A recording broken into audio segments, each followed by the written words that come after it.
Pakistan diary کے موضوعات اس طرح ہیں: پاکستانی مصنوعات پر ٹیکس میں مزید رعایت دینے سے امریکہ کا انکار، پاکستان میں کورونا وائرس کا چھٹا کیس، کوئی مولانا، سیاستداں یا اینکر عورت مارچ کا راستہ نہیں روک سکتا، بلال بھٹو کا اعلان، نواز کے باہر جانے سے حکومت کے احتساب کے نعرے کھوکھلے ثابت ہوئے، تجزیہ کار، پاکستان میں ڈیجیٹل رائٹس کے حوالے سے کام کرنے والے 100 سے زائد افراد اور تنظیموں کا حکومت کے ساتھ مذاکرات کرنے سے انکار، اور پی ٹی آئی میں اختلافات منظر عام پر نائب صدر حنید لاکھانی مستعفی۔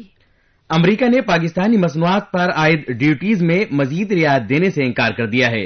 ڈیلی پاکستان اس حوالے سے تحریر کرتا ہے کہ ایک نجی ٹی وی کے مطابق حکومت پاکستان نے امریکی وزیر تجارت ولبر راس کے حالیہ دورہ پاکستان میں پاکستانی برآمدات پر رعایت دینے کا معاملہ اٹھایا تھا، لیکن وزارت تجارت کے حکام کے مطابق امریکہ نے جی ایس پی کے تحت پاکستان کو مزید رعایت دینے سے انکار کر دیا ہے۔ ذرائع کے مطابق امریکہ نے جی ایس پی کے تحت پاکستان کو 3500 ٹیرف لائنز پر رعایت دے رکھی ہے، جبکہ افغانستان کو یہ رعایت 5000 اشیاء پر دی گئی ہے۔ پاکستان میں کورونا وائرس کا چھٹا کیس سامنے آ گیا اور یہ نیا کیس صوبہ سندھ میں سامنے آیا ہے۔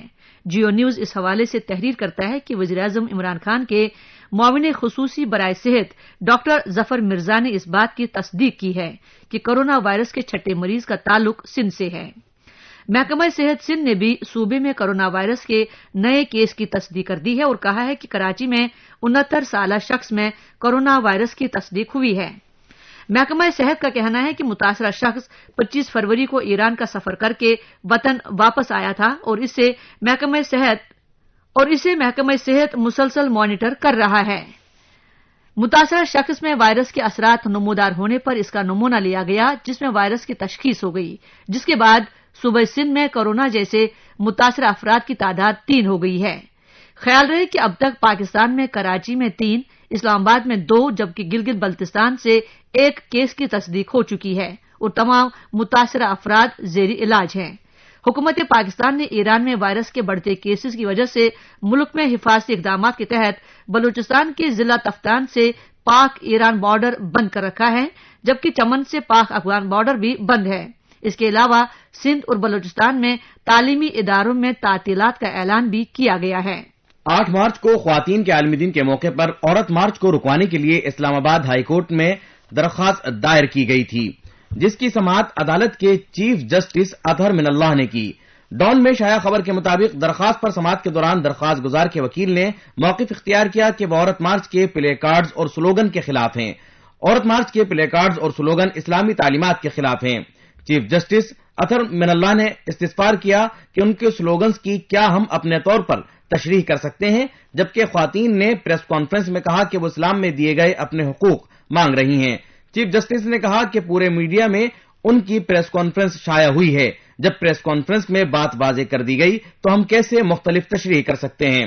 قابل ذکر ہے کہ عمران عزیز، ایوب انصاری وغیرہ نے نزاکت بیگ و دیگر وکلاء کے ذریعے دائر درخواست میں وفاق بذریعہ وزارت داخلہ، چیف کمشنر، چیئرمین پیمرا اور چیئرمین پی ٹی آئی کو فریق بنایا ہے۔ اسی درمیان دی نیوز کی خبر کے مطابق پیپلز پارٹی کے چیئرمین بلاول بھٹو نے عورت مارچ کی حمایت کا اعلان کرتے ہوئے کہا کہ مخالفت کرنے والے پرانی دنیا میں رہتے ہیں، لیکن ان کا دور اب ختم ہو گیا۔ اب عورت مارچ بھی کرے گی، ڈاکٹر بھی بنے گی، فوج میں بھی جائے گی اور وزیر اعظم بھی بنے گی۔ کوئی مولانا، سیاستداں یا اینکر عورت مارچ کا راستہ نہیں روک سکتا۔ واضح ہو کہ عورت مارچ کو رکوانے کے لیے درخواست میں خواتین کے خلاف موقف اختیار کیا گیا ہے کہ خواتین کی آزادی کے نام پر نعرے اور پلے کارڈز شاعر اسلام کے خلاف ہیں۔ آزادی کے نام پر بےہودگی کو فروغ دینے کی کوشش کی جا رہی ہے، جبکہ آئین پاکستان کہتا ہے کہ پاکستان کا ریاستی مذہب اسلام ہوگا۔ 8 مارچ کو غیر آئینی، غیر قانونی، غیر اسلامی اور غیر اخلاقی عورت مارچ ہونے جا رہا ہے۔ پہلے بھی عورت مارچ ہوا ہے، جس میں اٹھائے گئے پوسٹرز پر درج نعرے آئین، قانون اور اخلاقیات کے خلاف تھے۔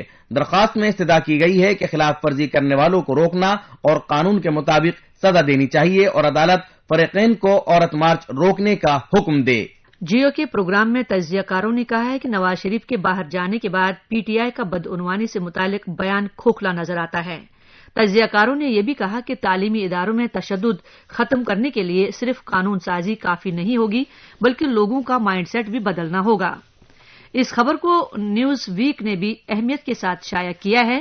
اسی پروگرام میں بابر ستار نے کہا کہ P T I Noon league اور پیپلز پارٹی کے احتساب کے نعرے پر اقتدار میں آئی تھی۔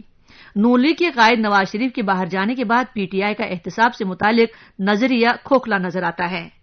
حکومت کی کارکردگی خراب ہے، اس لیے پچھلی حکومتوں پر الزام لگانے کے علاوہ ان کے پاس کوئی راستہ نہیں ہے۔ سلیم صافی کا کہنا تھا کہ وہ نواز شریف کی صحت سے متعلق سوالوں کا جواب دے دے کر تھک چکے ہیں۔ حکومت اپنی کارکردگی سے توجہ ہٹانے کے لیے نواز شریف آصف زرداری کا کارڈ کھیل کر اپنا وقت گزار رہی ہے۔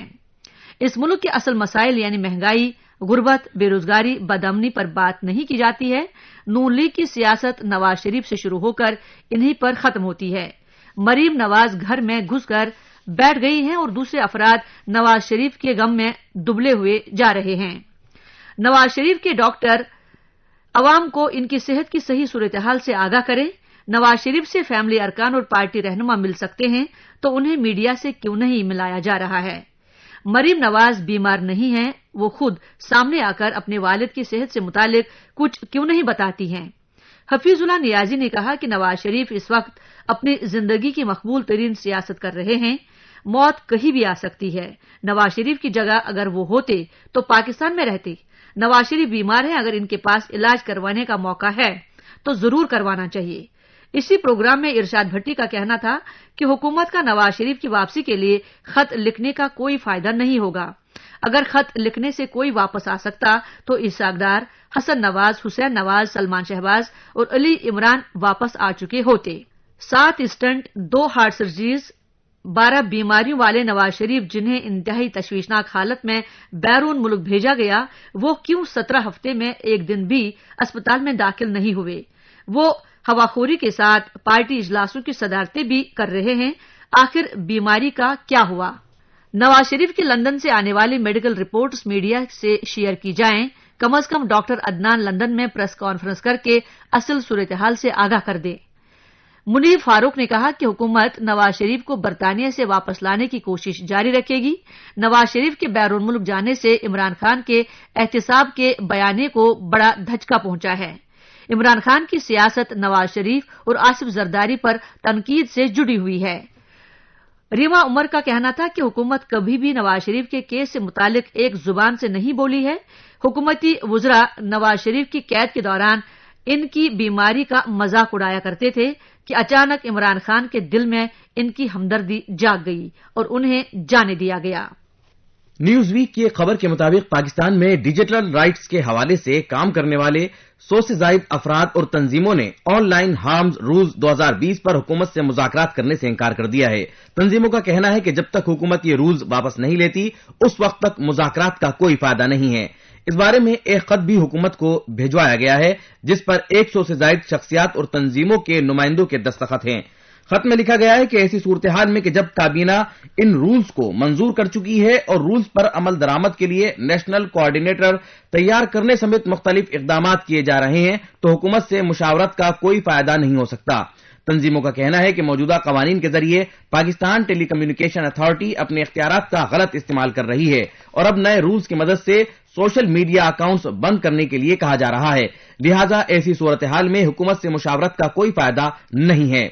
ڈیجیٹل رائٹس کے حوالے سے سرگرم تنظیموں اور شخصیات کے مطابق اگر حکومت ان رولز پر کوئی مشاورت یا مذاکرات کرنا چاہتی ہے تو پہلے رولز کو ڈی نوٹیفائی کیا جائے۔ ایک تنظیم میڈیا میٹرز فار ڈیموکریسی کے اسد بیگ نے اس معاملے پر کہا کہ حکومت کنفیوژن کا فائدہ اٹھانا چاہ رہی ہے۔ ایک جانب اعلان کیا جا رہا ہے کہ وزیر اعظم کے کہنے پر ان رولز پر مشاورت ہوگی، جبکہ وزارت انفارمیشن ٹیکنالوجی کا کہنا ہے کہ رولز کے مطابق نیشنل کوآرڈینیٹر جلد تعینات کیا جائے گا۔ ایسے میں حکومت سے بات کرنے کا کوئی فائدہ نہیں ہے۔ دوسری جانب حکومت اپنے موقف پر تاحال قائم ہے۔ قومی اسمبلی کی قائمہ کمیٹی برائے انفارمیشن ٹیکنالوجی کے اجلاس میں سیکریٹری شعیب صدیقی نے کہا کہ 28 جنوری کو کابینہ نے ان رولز کو منظوری دی تھی۔ رولز پر عمل درآمد کے لیے کمیٹی اور نیشنل کوآرڈینیٹر 15 دن میں طے ہونا تھا، لیکن وفاقی وزیر نہ ہونے کی وجہ سے معاملہ رک گیا۔ انہوں نے کہا کہ جب تک وزیر مقرر نہیں ہوتے نیشنل کوآرڈینیٹر کی تقرری نہیں ہوگی۔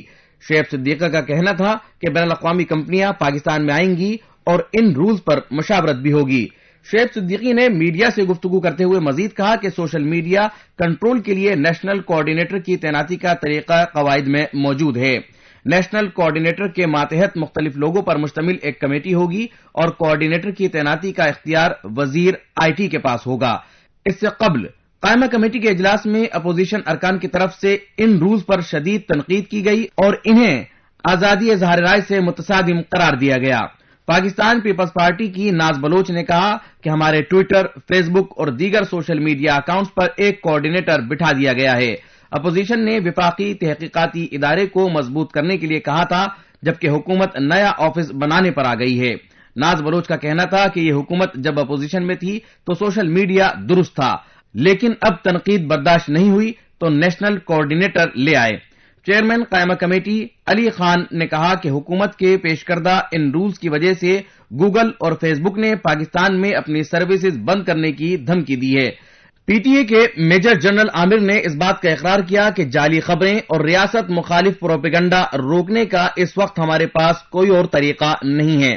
واضح ہو کہ پاکستان کی وزارت انفارمیشن ٹیکنالوجی نے جنوری میں سوشل میڈیا کے حوالے سے نئے رولز تشکیل دیے تھے، جنہیں citizen protection against online harms rules 2020 کا نام دیا گیا تھا۔ رولز کے مطابق وزارت آئی ٹی سوشل میڈیا کے لیے ایک نیشنل کوآرڈینیٹر تعینات کرے گی۔ رولز میں سوشل میڈیا کمپنیوں کو غیر قانونی مواد 24 گھنٹے میں ہٹانے کا پابند کیا گیا ہے۔ سوشل میڈیا کمپنیوں کو اسلام آباد میں اپنے دفاتر بنانے ہوں گے، جبکہ اس کے ساتھ سوشل میڈیا کمپنیوں کو پاکستان میں ڈیٹا بینک بھی بنانا ہوگا۔ اس کے علاوہ نیشنل کوآرڈینیٹر سوشل میڈیا کمپنیوں کو قانون کی خلاف ورزی پر 50 کروڑ تک کا جرمانہ بھی کر سکتا ہے، اور انہی قوانین پر اپوزیشن، عالمی تنظیمیں اور آزادی اظہار رائے کے علمبرداروں کو سخت اعتراض ہے۔ پاکستان تحریک انصاف کراچی میں اختلافات منظر عام پر آ گئے، جس کے سبب پارٹی کے سینئر نائب صدر حنید لاکھانی مستعفی ہو گئے ہیں۔ روزنامہ جنگ کے ذرائع کے مطابق پاکستان تحریک انصاف کراچی کے نائب صدر حنید لاکھانی نے اپنا استعفی چیف آرگنائزر سیف اللہ نیازی کو بھیج دیا۔ سیف اللہ نیازی کو بھیجے گئے خط میں لکھا گیا ہے کہ کراچی ریجن کے صدر خرم شیر زماں من پسند فیصلے کر رہے ہیں۔ حنید لاکھانی کی جانب سے لکھے گئے خط کے مطابق کابینہ کی مشاورت سے ہونے والے فیصلوں کو نظر انداز کیا گیا ہے۔ ان کے استعفی سے صاف ظاہر ہے کہ پی ٹی آئی میں اندرونی اختلافات اب منظر عام پر آنے شروع ہو گئے ہیں۔